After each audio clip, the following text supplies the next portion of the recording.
మనం బండ్లగూడ జాగిరి దగ్గర ఉన్న భాగ్యనగర్ కాలనీలో ఉన్నాం. ఇక్కడ శ్రీ విజయ గణపతి స్వామివారు కొలువై ఉన్నారు. ఈ ఆలయంలో ప్రత్యేకత ఏంటి, ఎలాంటి పూజలు నిర్వహిస్తారు, రానున్న రోజుల్లో వినాయక చవితి కూడా ఉంది.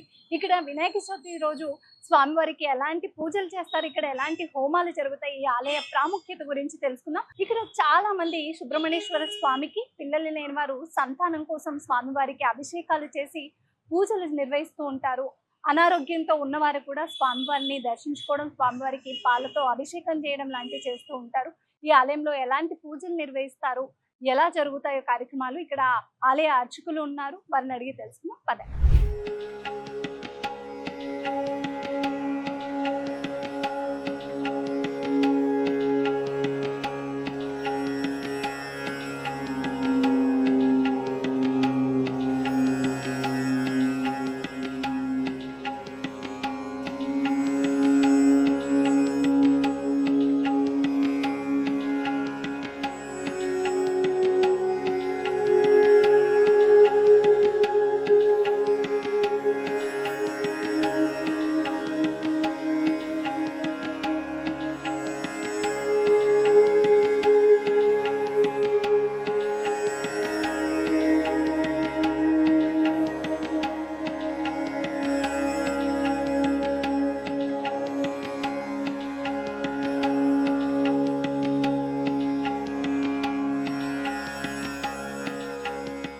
మనకి టెంపుల్లో ఎంటర్ అయ్యేటప్పుడు ఇలా మనకి గోల్డెన్ కలర్ లో గణేశుడు, ఇలా శివయ్య తండ్రి, అలా అయ్యప్ప స్వామి, సుబ్రహ్మణ్యేశ్వర స్వామి విగ్రహాలు మనకు దర్శనమిస్తాయి.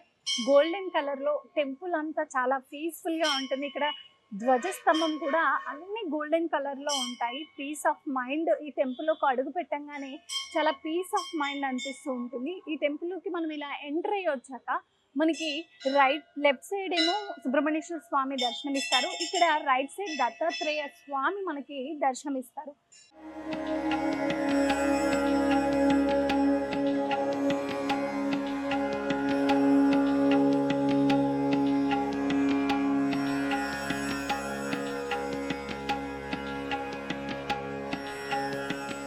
అలా మనం ఆలయంలోకి ఎంటర్ అవ్వగానే సుబ్రహ్మణ్యేశ్వర స్వామి, దత్తాత్రేయుడి దర్శనం తర్వాత విజయ కనకదుర్గ అమ్మవారి దర్శనం అనంతరం ఇక్కడ మనం గుడి లోపలికి వెళ్ళేటప్పుడు ఇక్కడ చూడొచ్చు ధ్వజస్తంభానికి కూడా ప్రత్యేకంగా మనకి అన్ని గుళ్ళ కన్నా ఇక్కడ మనకి చాలా డిఫరెంట్గా ఉంటుంది. ఇక్కడ మనకి కనిపించే గంట కానీ పెద్దగా ఉండడం కానీ, ఇక్కడ పెయింటింగ్ అంతా కానీ గోల్డ్ షేడే. మనం ఈ టెంపుల్ ఎక్కడ చూసినా గోల్డెన్ కలర్లోనే ఉంటుంది అన్నమాట.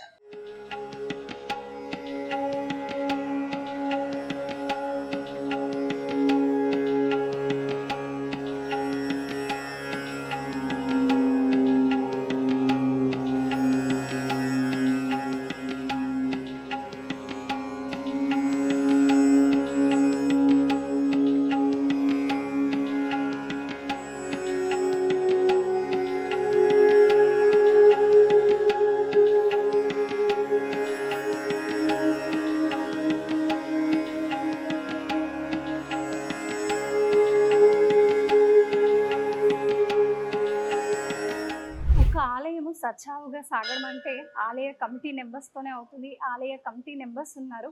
ఇక్కడ ఈ ఆలయ అభివృద్ధికి ఎలాంటి పనులు చేపడుతున్నారు, ఆలయం ఎన్ని సంవత్సరాలు అవుతుంది ఇక్కడ స్థాపించి అనేది ఇక్కడ ఆలయ కమిటీ మెంబర్స్ ఉన్నారు, వారిని అడిగి తెలుసుకున్నాం.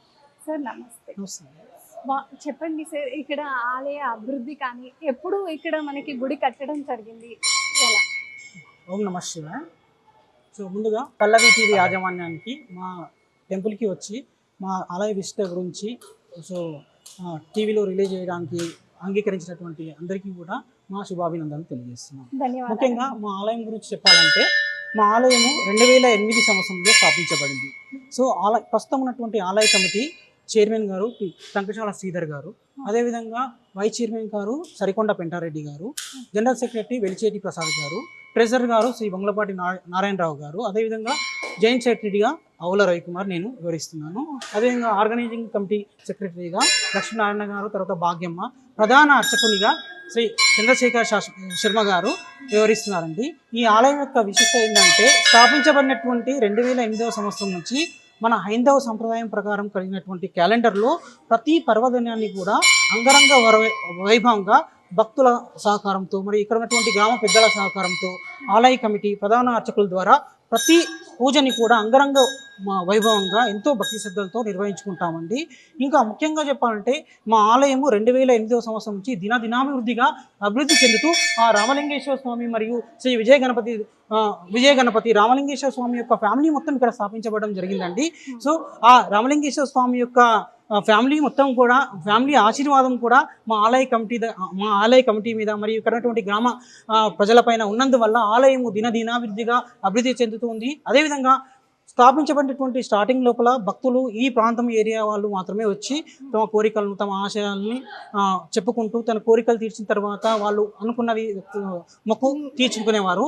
అయితే దినాభివృద్ధిగా ప్రతి సంవత్సరం ఇంతింతకు అభివృద్ధి చెందుతూ ప్రస్తుతం ఎలాంటి స్థితిలో ఉందంటే మా ఆలయము ఇక్కడ ఎన్నో ఆలయాలు ఉన్నాయి. సో ఎన్నో ఆలయాలు ఉన్నప్పటికీ కూడా అన్ని ఆలయాలు కూడా అభివృద్ధి చెందినాయి. సో మా ఆలయం యొక్క విశిష్టత కూడా బాగా ప్రాచుర్యంలో ఉందన్నమాట. అయితే ప్రస్తుతం ఎలా ఉందంటే ఒక్క మన తెలంగాణనే కాకుండా పొరుగు రాష్ట్రమైనటువంటి కర్ణాటక మరియు మహారాష్ట్ర నుంచి కూడా భక్తులు వచ్చి తమ కోరికలు కోరిన తర్వాత తమ మొక్కులు చెల్లించుకుంటూ క్రమ పద్ధతిగా వారు రావడం జరుగుతుంది. మళ్ళీ వారు మిగతా భక్తులకు చెప్పడం, వారు రావడం, ఈ విధంగా రోజు కూడా అంగరంగ వైభవంగా ప్రతి పూజని అందుకుంటూ సో గ్రామ పెద్దల చేత మరియు ఇక్కడ ఉన్నటువంటి రాజకీయ నాయకుల చేత మరియు కమిటీ సభ్యులందరి చేత సో ఒక కలిసికట్టుగా మేమందరం ప్రతి కార్యక్రమాన్ని ఎంతో భక్తి శ్రద్ధలతో నిర్వహిస్తున్నాం అన్నమాట. మీరు చెప్పినట్టు శివ పరిహారంతో స్వామివారు ఇక్కడ వెలిసై ఉండడం అనేది కూడా చాలా గొప్ప విషయం. చాలా ఆలయాల్లో కన్నా ఈ ఆలయంలో ప్రత్యేకంగా తెలుస్తుంది మనకి. అలాగే ఈ ఆలయం మొత్తం మనకి ఎక్కడ చూసినా గోల్డెన్ కలర్ లో ఉంటుంది.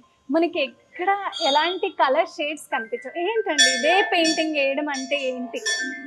అయితే ఇక్కడ అంటే దానికి ప్రత్యేక కారణం అంటూ ఏం లేదండి.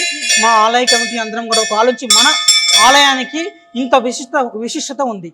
సో ప్రజల ఆదరణ, తర్వాత భక్తుల ఆదరణ, ఇక్కడ ఉన్నటువంటి గ్రామ పెద్దల ఆదరణ రోజుకు పెరుగుతూనే ఉంది. సో మన ఆలయానికి ఒక విశిష్టత రావాలి. మిగతా ఆలయాల్లో కన్నా మన ఆలయం గురించి చెప్పుకున్నప్పుడు శ్రీ విజయ గణపతి దేవాలయం ఉన్నప్పుడు ఒక ప్రత్యేకమైనటువంటి ఐసైట్ అనేది రావాలి, దృష్టి అనేది రావాలనే ఉద్దేశంతో సో ఇక్కడ ఉన్నటువంటి ఫౌండర్ సభ్యులు కానీ, తర్వాత ప్రస్తుతం ఉన్నటువంటి కమిటీ మెంబర్స్ కానీ, మా చైర్మన్ గారు శ్రీ టంకశాల శ్రీధర్ గారు అందరి వద్ద ఆలోచించి సో ఎంతో ఇంట్రెస్ట్గా ఈ గోల్డెన్ కలర్ ని వేయడం జరిగింది. అలాగే ఈ ఆలయంలో గోశాల కూడా నిర్వహిస్తున్నారు. ఎలాంటి గోశాల నిర్వహణకి ఎలా అండి ఇక్కడికి మేత రావడం కానీ గడ్డి ఇలాంటివన్నీ ఎలా వస్తూ ఉంటాయి, ఎలా సమకూరుస్తూ ఉంటారు? గోశాల ప్రత్యేకత ఏంటి ఇక్కడ?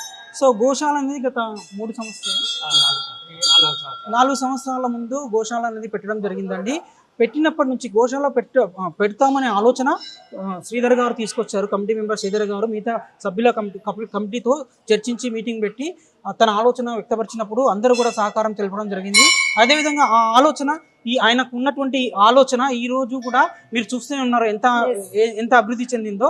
సో ఇక్కడ ఉన్నటువంటి గోశాల అనేది మాకు ఆలోచన వచ్చిందే తడువు. మేము ప్రధాన పూజారి ఇక్కడ మన సంక్రాంతి చతుర్థి రోజు ప్రతి నెల కూడా కార్యక్రమం జరుగుతుందండి. విజయ గణపతి యొక్క స్వామివారి కళ్యాణం చేస్తామండి. ఆ కళ్యాణంలో మనం చెప్పడం జరిగిందండి. సో దాతలు తన వంతు సహాయంగా ప్రతి ఒక్కరూ రావడం జరిగింది. దాంతోపాటుగా ఇక్కడ ఉన్నటువంటి గ్రామ పెద్దలు కానీ, కొంతమంది అంటే రెగ్యులర్ డోనర్స్ ఉంటారు కదా వాళ్ళు కానీ, తర్వాత కమిటీలో ఉన్నటువంటి కొంత ఫండ్ కానీ, వీటన్నింటి సహకారంతో గోశాల అనేది నిర్మించబడడం జరిగిందండి. ఫస్ట్ చిన్నగా నిర్మించాము, అది కూడా దినాభివృద్ధి చెందుతూ సో ఈ రోజు ఈ విధంగా మహిమాన్విత దేవాలయంగా మరియు గోశాలగా పేరొందింది.